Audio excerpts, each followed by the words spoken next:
Hello, everyone, and welcome to what is going to be one of the more exciting shifts before the year ends. There's a lot of exciting shifts, but this is one of them that's pretty exciting because it's a preview of the energies of the next 2 years, a little bit more even ahead. This is the full moon in Taurus eclipse. Partial eclipse, but an eclipse that is on a new axis. So I've been really interested in where the eclipses are falling for a while now because I've noticed looking back at life.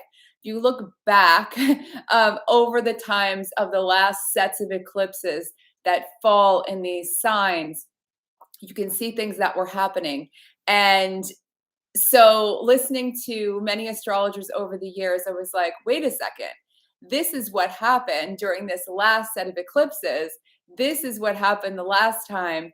What's going to happen this time? There are usually themes that happen along eclipses, and usually we go through periods where we have two signs that are coupled together where the eclipses bounce between the two signs. So for the last, since 2020, there's been Gemini, Sagittarius eclipses. That's been this energy of Gemini and Sagittarius where change is made. So eclipses really are these superchargers, this extra energy, this real like wow factor.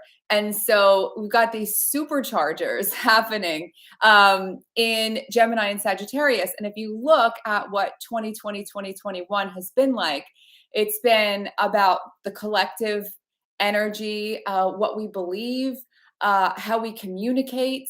Look at all that's changed, how we learn, how we think about what matters most in life, all sorts of things that have been so prominent through this global shift that has happened in 2020 and 2021. And now we're moving out of that energy. And that energy is important because every set of these eclipses is meant to help us to highlight and strengthen and clear out and grow and learn in different areas of life. So collectively, we've become more adaptable. Collectively, we've figured out ways to still learn and connect and communicate, even when things were really, really uncertain.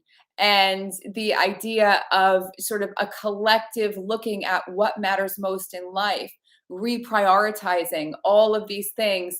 What do we believe?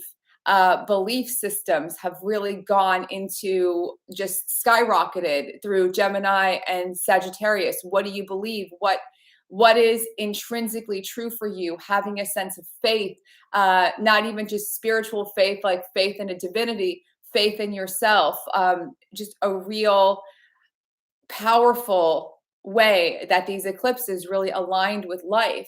But now we have only one more of those at the end of the year to end that cycle. And now we get a preview with this Taurus partial lunar eclipse full moon on Friday. We get a preview of the energies ahead.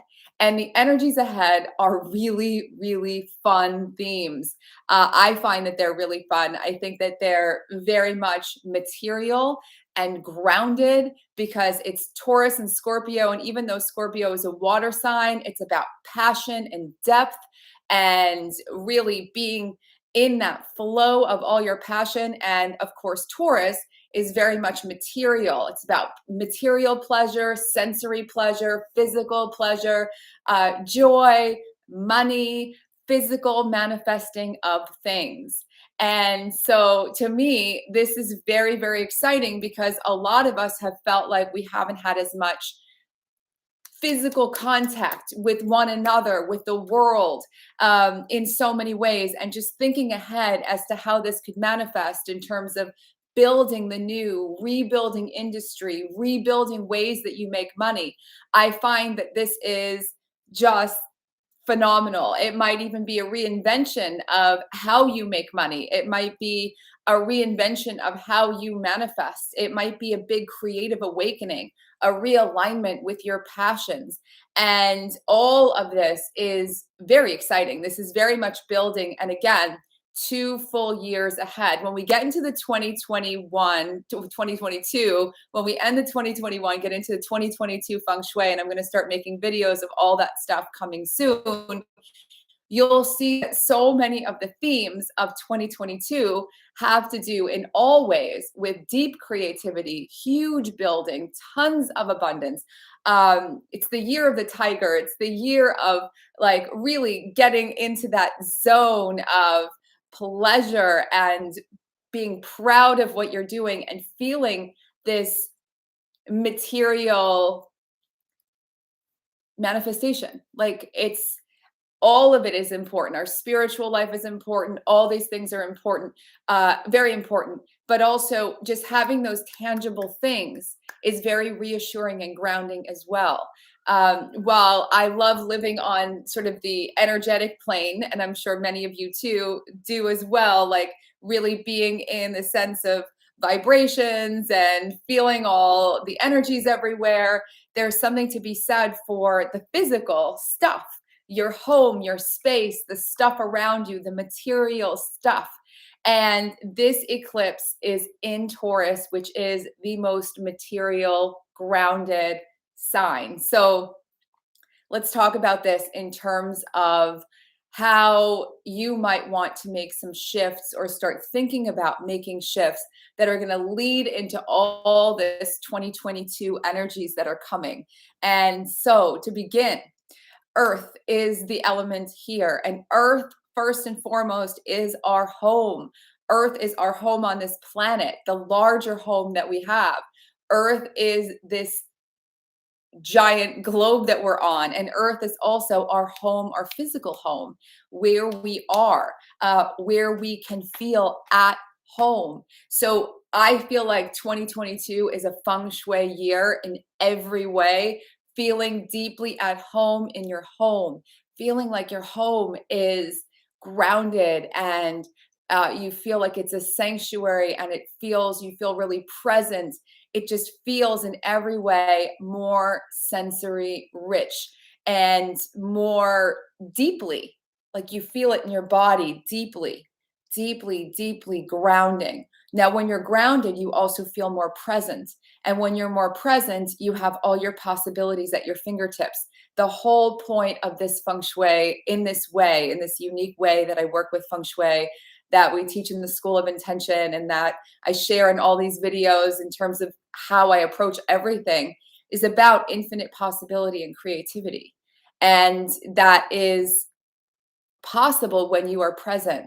When you're present, you're not living in the past. When you're present, you're not worried about things ahead of you. When you're present, you're not doing 60 things at once. When you're present, you can show up with all your genius and really deliver in the day, really be a part of the day, feel everything, experience everything.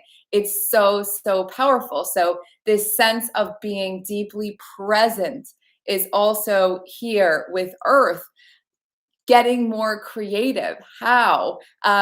Being more creative, thinking about what you want to create in the year ahead, what you want to bring forth from you, what's most important for you to express.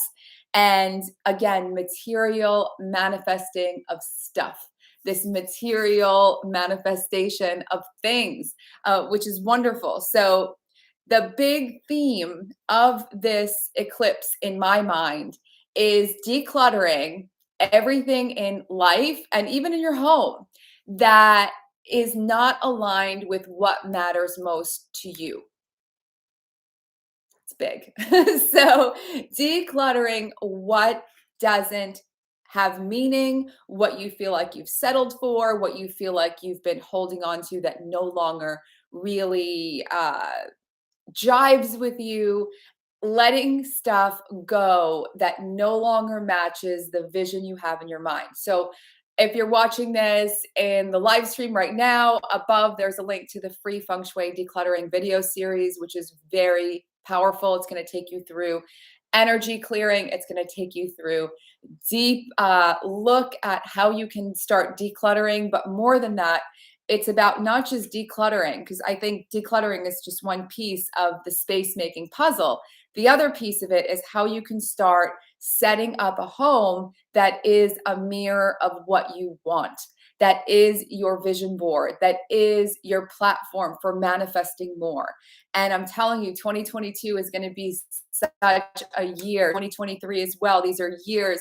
This Scorpio and Taurus, like these eclipses, all this shifting and changing is going to be so deeply focused on being at home in so many ways, really using more, seeing more of the physical manifestation and using more of your full creative power by being more grounded and being more present. And so if you're watching afterward, below also in the description box, you'll find a link to those videos. They start soon. It's the prelude to every year. We start the year with an 8-week catalyst camp, which is this whole life jump start for the year, clearing away every obstacle in the way. And I feel that this full moon partial eclipse in Taurus on Friday the 19th is the opening, and the energy is going to be with us from here on out. So if you're watching after this or you come back to this, it's all sort of kicking this into motion. So what matters most to you? And that's a really big question. What matters most to you? There might be a few things that matter most to you, and that's fine. What matters most to you? Get very clear on what those true priorities are.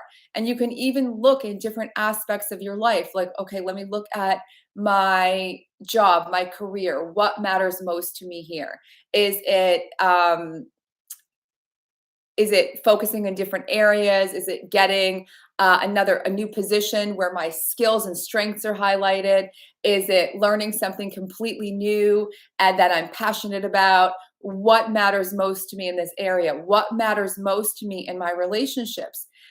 Are all of these relationships that I have supporting me? Am I able to fully support them? Are they aligned with me? Are they not aligned with me? It might be time to start decluttering those things as well. What matters most to me in terms of how I'm spending my time? Now, Taurus, again, is very much about money and manifesting and physical stuff in many ways.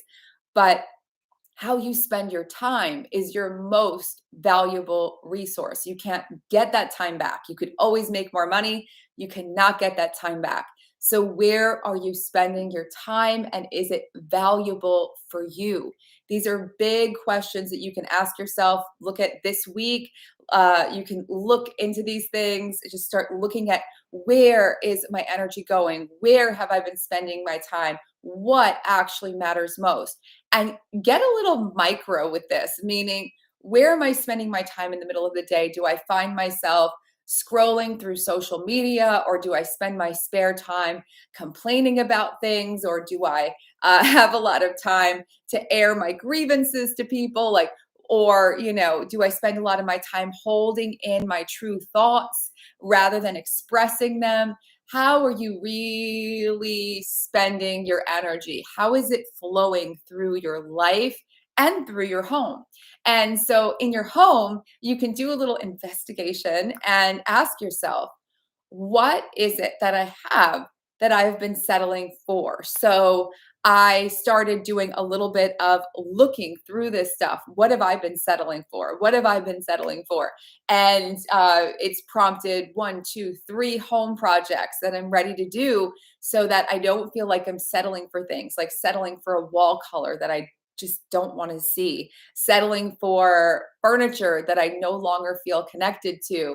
And you don't have to get new things. You can just let these things go. You can donate things that are great and in great shape. Same with your closet. Donate clothes that are in great shape that just don't feel like you. So I've been doing that in my closet a bit. I've been doing that a lot, identifying aspects of my home that don't really connect to me. And so they're not really aligned, and I've been kind of settling for them. Now, why does this matter? Because when you're in your home, everything you see is influencing you all day long. When you wake up, you see things. If you're settling for them, that's like waking up with a message in your mind that you're settling for stuff, or this is all I can have, or this is just the way that it is. But the truth is, even just letting unessential things go, like, yeah, you might not be able to get rid of your bed tomorrow, but because it's an essential thing, but a side table, a piece of art on the walls, let stuff go or decide to transform it, because this is the stuff that is influencing you all day long. I've said in so many of these videos, Feng Shui is so slept on as a manifesting tool because it's misunderstood and largely thought of as lots of different strict rules that you need to follow, but it's not. It's not, I promise you, in this way, it is not. And while this is unique, it works. And it's worked for the last nearly 20 years. So when you start really looking at what have I settled for? And what have I settled for in terms of the condition of things? So let's look at an example. I had one closet, one little one little cabinet in my bathroom that every time I opened it, it was just like, it made me feel weird, but it was so tucked away and I never had to open it. So I left it there. And last night I decided, wait a second, how could I be talking about all of this, not settling? And like, I have this. And I took probably an hour, cleared everything out, scrubbed it all down, let go of a ton of stuff. And now when I open that, when I look in there, it gives me such pride. And that's the kind of thing you can do, even in small pieces of your home. And it shifted the energy in the room completely. And you might say, that's not that big of a deal. I have bigger things that I want, I have bigger needs. These are ways and projects that will open up space for more abundance to come into your life in all ways. And I have a video coming soon. Tons and tons of videos are coming, guys. So stay tuned. If you haven't subscribed yet, subscribe. There's going to be so much preparation for the new year. I've not been so excited about making content in a long time. I feel like this is a new year to have a solid foundation so that you can build and grow in ways that are incredibly satisfying. And to do that, it's about letting go of all of that settled for stuff. So let's look at life now. What have you settled for in life in terms of your schedule? Have you been doing the same workout every day for the last few years and you're bored of it and you have to force yourself to do it, but you just keep doing it? Be done, find a new one, experiment with something new. Have you had the same patterns and habits going on and they're okay, but they're not excellent and they no longer feel good? You no longer feel excited for them. Start something new, try something new. This is a great time to let go of things that you escape into. A little escapism is fine. Like, we all love to check out sometimes and watch movies on Netflix or watch something, endlessly, or I'll go on a YouTube bender and watch tons of videos. And that's all well and good. But if there's a lot of stuff that you're escaping into like that on a regular basis, really kind of get that aligned for yourself and ask yourself, why do you feel the need to escape so much? And whenever I've asked myself that question personally, when I've been doing things like this, like finding myself scrolling through social media, watching tons of videos, doing things to just escape from stuff. Even you might even eat lots of sugar. I used to in my past life. I used to have tons of caffeine and it would just give me such a rush and such a charge, but it would also kind of take me out of my day. Like, I would just be so like wound up and running around busy that I would feel escaped from my day. And I realized why I was doing those things. There were things that I needed to organize. There were things I needed to confront. There were things I needed to change. And it was just easier to escape and put it off until a more perfect time. The time is now. There's no reason why you want to escape. I love the Seth Godin quote, and I'm going to mess it up right now, but it's something to the effect of, create a life that you don't need to take a vacation from. Like, that to me is the ultimate idea. Like, with everything that's happened now, I haven't been able to go on vacation in so long. And I don't feel like I need to. Like, I feel like now life feels more like a vacation. I still need time off, and so do we all. But this is where it's at. And when you feel this feeling where all that distraction, all that stuff that pulls your focus gets pushed away, gets swept away, it's going to make your life so much more effective. One of the reasons I've tried out this screen, I don't know how you feel about it, what you think, but for me, it's so much more focused. Like, I'm able to actually, when I'm doing Zooms and things, it's one way I've been able to be more focused where there isn't all distractions and things are shifting all over my house right now. And so I was like, you know what? More grounded, more focused, more present. Let's try it. And these are things you can experiment with in different ways, how you can be more focused. You might even decide when you are working that you take a break to get more grounded. If you feel like you get stuck in your head, take a break and go for a walk. Take a break and take some deep breaths. Get away from a computer. All of this, again, to get into the more physical form, feel your body feeling good. This is a great eclipse if you want to start a workout routine or a new workout routine. If you want to get, you don't have to wait till January 1 to sort of get in shape. You could choose at any time. This is an amazing time. Again, this physical joy and pleasure and revving things up. And pleasure is the point of all of this. It's not just virtuous to clear clutter or to eliminate distractions from your life. I don't have any judgment on what people do.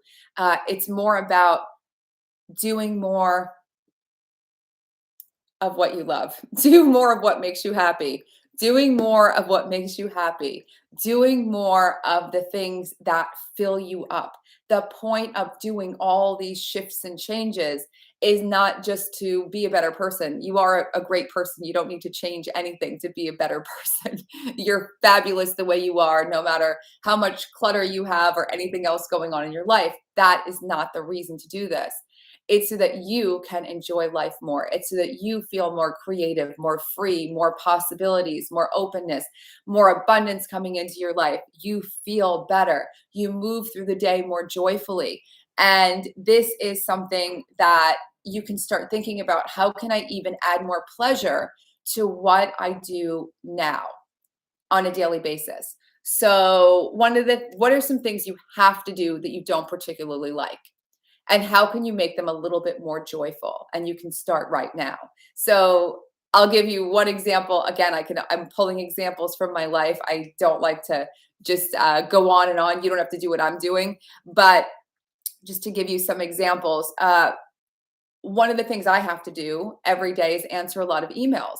And often I don't want to answer an email with, sounds great, I'm so excited for you. Students are sending me messages, clients are sending me messages, and there's so much I want to say, and I don't have time to write a book for everyone. So I realized I could just send people voice memos. So I've been recording voice memos for people where I feel so good connecting to people and really being able to express what I want to express. And it only takes a few minutes and it's more heartfelt and more me.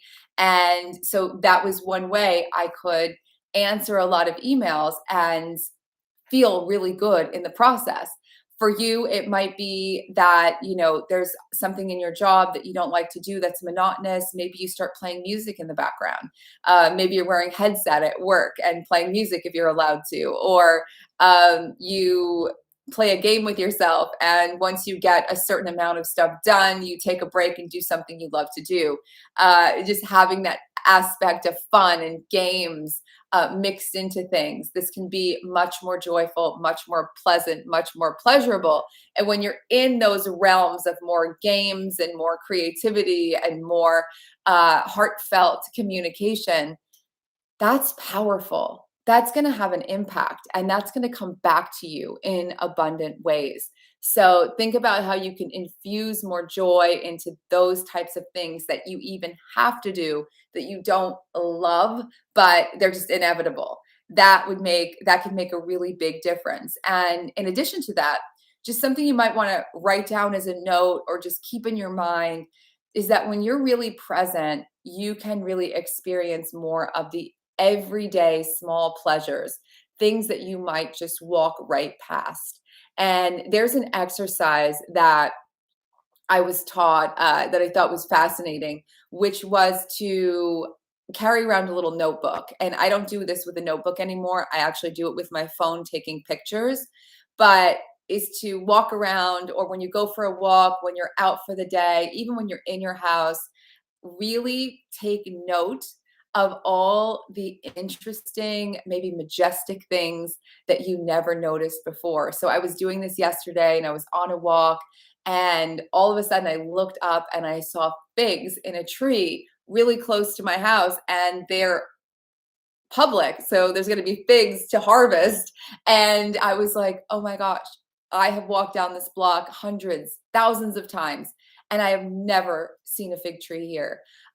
You will see all these things like I didn't realize that that the light comes in the window this way. I didn't realize that there are so many different options in terms of how I can make my coffee in the morning, whatever it is. I never realized that this color, or I had, this color looks a certain way in this light. I didn't notice that there were buildings around the corner I'd never seen before. All these little details. I didn't notice that this is, I've found things that I've had forever and didn't notice that there were so many options and so many beautiful things hiding around me. Never saw photos in a certain way, never looked at art in a certain way, because I was always in my head, very busy. And whenever I deliberately get more present, you start seeing the majesty of so many ordinary things every day. And the more you see them, the more they multiply. And that's the whole point of this. So declutter your home for this Friday and all the time ahead. The videos that are linked here and linked below are going to start soon. And as you are letting things go, you're opening up more space. And remember, the goal is more pleasure, more pride, more pleasure, more presence. You'll feel more at home. You'll feel more grounded. You won't be assailed with messages of things that you feel like you've settled for or have annoyed you or overwhelmed you in any way. All that stuff will be just moving aside, and you can really step into this sense of deep manifestation, because when you do let things go, new things appear, and they often appear in magical ways. And the videos I've been making on clearing clutter and the ones coming this week have everything to do with the prosperous cleansing laws of prosperity, with all the prosperous ways that you can get started and really feel the shift, really feel why you're doing this. And again, it's not to be virtuous, it's to have space to thrive, to be happier, to maintain a higher vibration, to manifest more, to just feel good. And in that space, possibilities really become infinite in the way you feel them. So this is a really exciting eclipse. I hope you love it. There's so much energy. And I wanted just a note on eclipses. A lot of times people have scary things to say about them, like they're scary, big eclipse. Watch out, everyone. No, just flow with the energy. The more you really embrace the idea of staying connected to nature, staying within yourself, not getting ahead of yourself, not getting swept up in different narratives, and just see for yourself, how do I feel? What's coming up? All the stuff that comes up, if you do feel emotions come up, because it's a full moon, it's very emotional in general, what are those emotions? Do I need to cry? Do I need to release them? Do I need to journal them? What's coming up? And listen and honor it. This isn't about just high vibes only. It's about all the things coming up so that you can ultimately maintain higher vibes. It's about all the stuff of life and even seeing the beauty in all of that. And this is a life supercharger. Eclipses are life superchargers. And again, this is this preview of the 2 years of energy to come. And it's all about building and innovating in beautiful ways that have to do with pleasure and thriving and manifesting in all the greatness. So it's time to feel at home in even more ways. If you have questions, comments, anything you need, feel free to reach out to me. Leave a message below, leave a message in the chat. I love hearing from you, and I get so many great ideas. Stay tuned for even more videos and all this preparation, not just for the new year, but for larger levels of success. That's what this is all about, our constant growth. One of the reasons I love having so many of you show up at these lives and doing these things is I keep hearing from you about what's been happening, what's been shifting, and that constant growth. And over the years in the camps, in the Feng Shui camps, I've watched people just skyrocket in growth, and they've watched me grow, and we've all done it together. And that's what this is really all about. So it's very fun. I'm very grateful. Have a wonderful week ahead. Have an amazing eclipse, and I will be back very soon. Mwah. Bye, everyone.